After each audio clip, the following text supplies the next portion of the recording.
Hey everyone, and welcome back for another deep dive. Yeah. Today we're tackling something that I think impacts just about all of us, and that's our relationship with money. Oh, We've yeah. spent a lot of time talking about, the practical stuff like budgeting and investing. Right.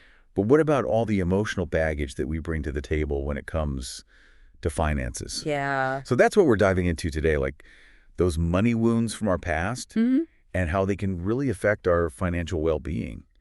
We'll even explore this super interesting approach to healing called financial wellness circles. Have you heard about those? Yeah. Yeah. They're pretty cool. It's wild to think that 80% of Americans experience stress because of money. That is a huge number. Yeah, it is. I don't know about you, but I definitely Sure. feel that sometimes. For sure. So let's really unpack what these money wounds actually are.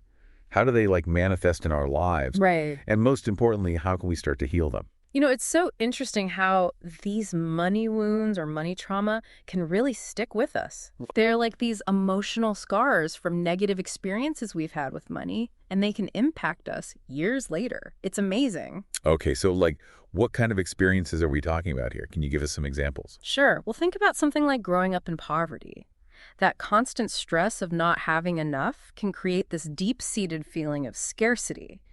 And that feeling can linger, even if you're doing better financially later in life. That makes total sense. Even if your circumstances change, the feeling kind of stays ingrained in you. It's Exactly. almost like a survival mechanism. It is. Yeah. Yeah. And then you have things like financial abuse, where someone might be denied access to money or pressured into debt. And these types of experiences can totally erode your trust and security around finances.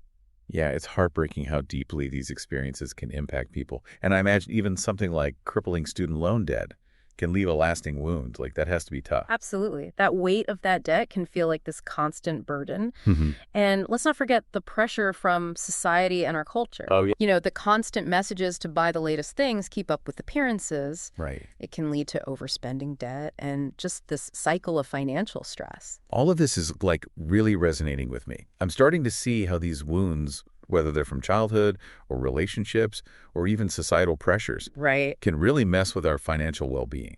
Yeah, the impact is huge. It is. Money wounds can damage our self-esteem. They can make us feel unworthy and trigger all sorts of emotions like shame, guilt, anger, anxiety. Yeah. It can even lead to avoiding financial matters altogether, which just makes the stress even worse. Wow, that's some heavy stuff. It is. So before we all spiral into a pit of financial despair, tell me there's hope. Oh, yeah. Can we heal from these wounds? Absolutely. That's where the idea of holistic financial wellness comes in. Okay. It recognizes that money isn't just about numbers. Right. It's intertwined with our mental, emotional, and even spiritual well-being. So it's not just about learning to budget or invest. All right. It's about addressing the emotional and spiritual side of our relationship with money. Exactly. It's about building resilience, learning to bounce back from setbacks. It's Okay. about shifting those negative money beliefs into a more positive perspective. Mm-hmm. And it even involves incorporating things like mindfulness and meditation to manage the stress that often comes with money matters. I like that. It's like a whole person approach to finances. Yes. So how do we actually put this holistic approach into practice? Yeah. Is there a specific method or framework? That's where financial wellness circles come into play. They offer this structured and supportive environment to explore our individual money stories, Okay. develop a more positive money mindset, and build that financial resilience we were talking about. Financial wellness circles. Right. Okay, now you've got my attention. Yeah. Tell me more about those. Okay, so imagine a safe space where you can open up about your money secrets, Mm-hmm. the questions you're too embarrassed to ask. Great. It's about embracing your unique money story. That narrative you've built about money based on your past experiences, good and bad. I'm starting to see how powerful this could be. It's like group therapy, but for your finances. It is. You're surrounded by people who get it, who aren't there to judge. Exactly. Yeah. And here's something really interesting. Studies show that a whopping 75% of adults say their financial habits are influenced by their parents. 75%. Wow. It just goes to show how much those early experiences shape our money story. That really makes you think about all the subconscious patterns we've picked up around money from our families. Yeah. So how do these financial wellness circles actually help us rewrite those old stories? Well, it starts with acknowledging the impact of the past. Right. Those wounds we've been talking about. But then it's about empowering yourself to write a new chapter. Okay. You dive deep into your current financial behaviors, see where you might need to make changes, and learn practical strategies to overcome challenges and build a foundation for lasting financial well-being. This is all sounding incredibly promising, but I need some specifics. Well, What kind of practical strategies are we talking about here? one of the key tools used in these circles is the freedom framework. Yep. It's a powerful set of principles that help you shift from a negative to a positive money mindset. Hold on. The freedom framework. I love a good acronym. Can you break that down for us? Of course. What does freedom stand for?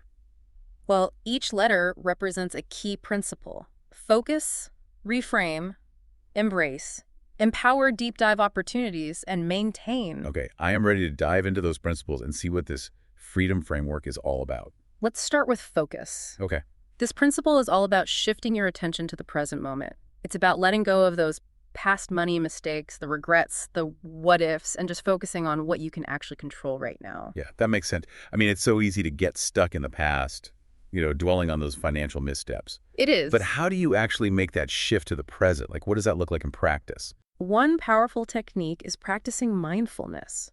It's about bringing your awareness to your breath, your body, your surroundings, and just gently guiding your attention back whenever it wanders to those worries or regrets. So it's like training your mind to stay present, to not get hijacked by those anxious thoughts about the past or the future. Exactly. Okay, that's focus. What about reframe? That's the next one. Right. This is where it gets really interesting. Reframe is about challenging those negative beliefs that we all have that can hold us back financially. Okay. Those thoughts like, I'm bad with money, or I'll never be rich, or even money is the root of all evil. Oh, yeah. Those are limiting beliefs that can actually become self-fulfilling prophecies. Ugh, those negative thoughts are the worst. They're so sneaky, just like whispering doubts in your ear. They are.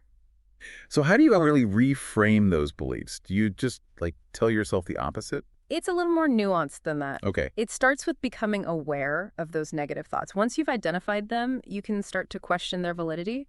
Yeah. Like ask yourself, is this really true? What evidence do I have to support this belief?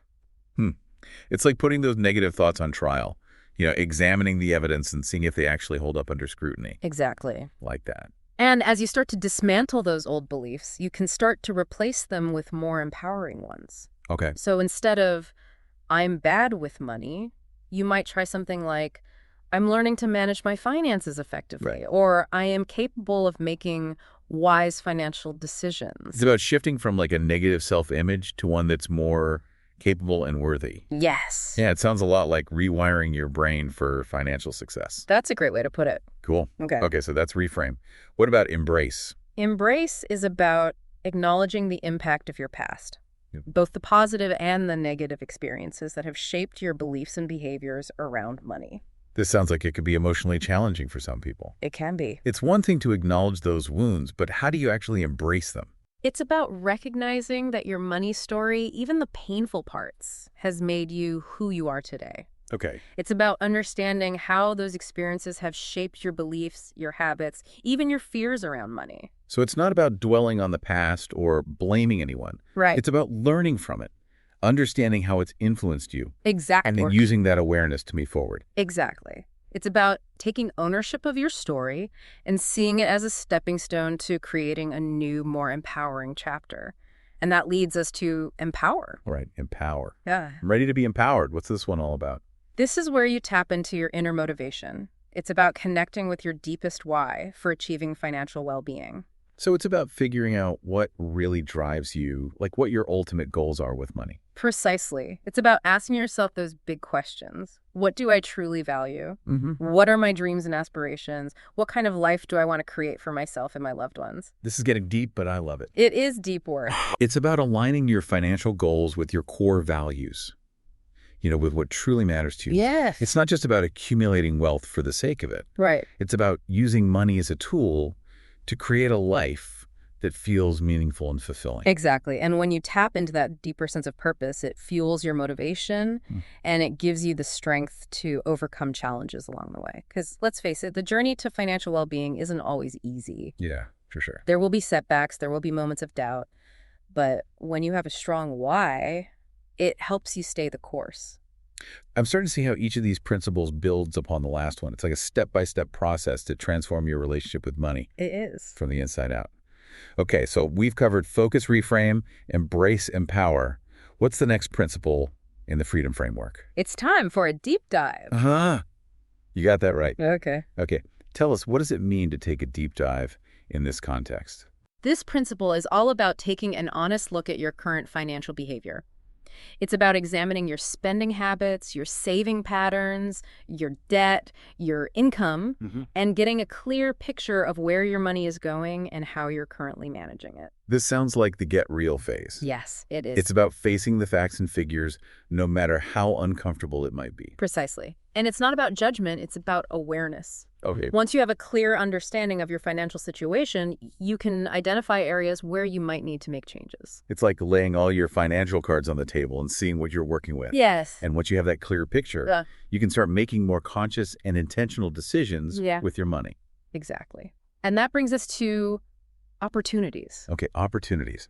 I'm sensing a theme here of shifting from a mindset of scarcity to a mindset of abundance. You're picking up on it. This principle is all about exploring ways to increase your income. It's about moving beyond the idea of just cutting back and looking at ways to boost your earning potential. So it's not just about pinching pennies. It's about looking at ways to make more pennies. Yes, and there are so many ways to do this. It could be asking for a raise, negotiating a better salary, starting a side hustle, freelancing, investing in your education or skills development. The possibilities are endless. I love that. It's about taking control of your financial destiny, not just waiting for things to happen. Okay, we're on a roll. What's the final principle in the freedom framework? The final principle is maintain. Okay. And this one is all about creating a sustainable financial plan. I'm guessing this is where budgeting comes in, right? Yes, but it's not about creating a restrictive budget that makes you feel deprived. It's about crafting a plan that reflects your values, aligns with your goals, and helps you make positive financial decisions without feeling like you're constantly sacrificing. Okay, I need you to elaborate on that. How do you create a budget that doesn't feel restrictive? It starts with shifting your mindset from budgeting to financial freedom planning. Okay. It's about focusing on what you gain, not what you give up. Financial freedom planning. I like that. It has such a positive ring to it. It does. It's about creating a roadmap to reach your financial goals and live the life you desire. Exactly. Not about restricting yourself. Exactly. And it's about incorporating those principles we've already discussed. Okay. Focusing on the present, reframing limiting beliefs, embracing your money story, and empowering your inner financial self. Right. It's about taking all of that and creating a plan that feels aligned, sustainable, and even, dare I say, fun. Oh, okay. I'm intrigued. Tell me more about this fun aspect. How do you make financial planning fun? Well, it starts with focusing on your values and goals. When you're clear about what truly matters to you, you can allocate your resources in a way that brings you joy and fulfillment. So, for example, if travel is a big priority for you, you can make sure to budget for those experiences, even if it means cutting back in other areas. Exactly. It's about making conscious choices that reflect your priorities and bring you closer to your ideal life. It's also about celebrating your wins, no matter how small. Oh, yeah. Acknowledge your progress. Reward yourself for making positive choices, and find ways to make the process engaging and enjoyable. This is really shifting my perspective on budgeting. Good. It doesn't have to be this dreadful chore. Yeah. It can be a tool for empowerment and a pathway to creating the life you desire. Exactly. And that's what the Freedom Framework is all about. It's about empowering you to take control of your finances, heal those money wounds, and create a life of abundance and financial well-being. I love how all of these principles work together to create such a holistic approach to financial wellness. It is holistic. But I'm curious, how do these principles actually play out in a financial wellness circle setting? What happens in those circles? So we've talked about all these powerful freedom principles. Yeah. But I can see how you're still a little bit fuzzy on how they actually come to life in a financial wellness circle. Right. Like, what does a typical session actually look like? Yeah. Well, it can vary a bit, depending on the group and the facilitator. But in general, it's a very supportive and interactive experience. You might start with like a check-in where everyone shared how they're feeling, what's going on in their financial lives. So it's like a safe space to be open and vulnerable about money. Yeah, exactly. Something we don't often get to do in our everyday lives. Right. That's really cool. And then there might be some guided meditations or mindfulness exercises to help everyone kind of get centered and grounded. Remember, managing money can be really stressful. Yeah. So learning to calm those anxious thoughts is key. Makes sense. It's about like creating that sense of calm and clarity before you dive into the nitty-gritty of finances. Exactly. So what happens after the mindfulness part? Well, then you might dive into one of the freedom principles. Okay. Exploring it in depth through discussions or journaling prompts or even interactive exercises, like really getting into it. Can you give me an example of what that might look like? Sure. Let's say you're focusing on the principle of reframing.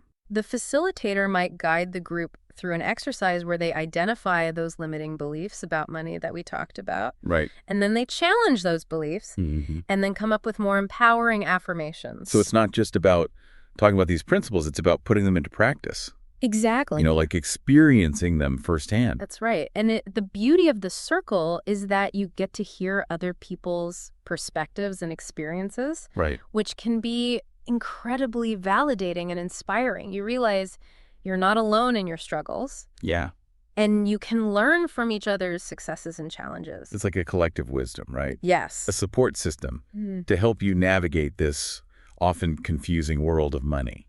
Exactly. And it's not just about taking in information. Right. It's about taking action. So the facilitator might help you set specific financial goals or create a budget that aligns with your values or explore different ways to increase your income. So you walk away from these circles not just feeling inspired, Right. but with concrete tools and strategies to actually improve your financial well-being. That's the goal. That's awesome. And the accountability factor is huge. Knowing that you're going to share your progress with the group can be a really powerful motivator to stay on track. I bet. It is. This all sounds incredible. Do you have any real-life examples of how these financial wellness circles have actually impacted people's lives? Oh, yeah, tons. People who have participated in these circles often report feeling way more confident and empowered in their financial lives.